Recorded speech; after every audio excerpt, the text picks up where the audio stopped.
Cette crise financière-là, ça a mis en relief l'état d'urgence dans lequel nous nous situons, l'urgence de changer de modèle et de réfléchir ensemble à des solutions.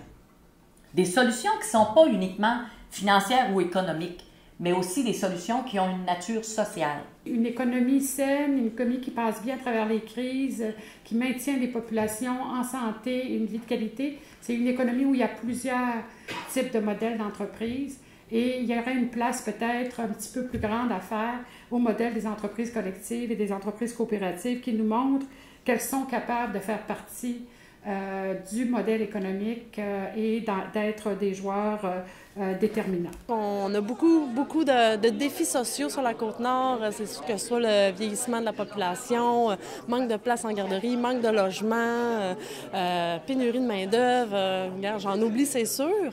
Donc, on s'est rendu compte que peut-être que les coopératives pourraient être souvent une solution à ces problématiques-là, par exemple, une coopérative de garderie.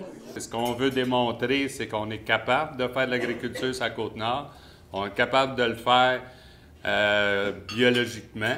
On n'est pas certifié, mais tout ce qu'on fait, puis on voyait tantôt le Bio-Nord, c'est bien sûr, on fait affaire avec eux aussi là, pour engraisser nos champs. On fait ça sous la forme de la permaculture. Il y a des coopératives qui sont existantes, qui ont mis en place des plans de développement durable qui sont extrêmement performants, que ça vaut la peine. Puis on vous invite à aller voir le site de Boissaco, justement, où il y a vraiment toute une démarche au niveau du plan de développement durable. Il faudrait qu'il y ait un pas de fait de la part des élus municipaux pour la promotion et le développement des coopératives. Au niveau des grandes entreprises, les salaires sont plus élevés, donc à un moment donné, on n'est pas capable de compétitionner. Si ça continue comme ça, à faire du fly-in, fly-out, on n'a pas d'enracinement dans ces communautés-là. Les gens ne sont pas prêts à se lancer dans un plan Nord n'importe comment, mais je pense que les gens sont conscients qu'il y a de l'exploitation dans le Nord, il y en a depuis longtemps, que les projets sont là, puis ils seraient là avec ou sans plan Nord, et qu'il faut une planification pour ces projets-là. C'est un enjeu majeur pour le développement de la région, le plan Nord. Et au niveau de l'ensemble des coopératives, on est peu présent dans ce qui se passe. Tout nous passe au bout du nez, si on veut, comme tel, parce qu'on n'a pas pris encore des moyens, on ne s'est pas entendu avec, entre nous, surtout, selon moi, pour développer des approches d'offres de services aux grandes entreprises qui font le développement.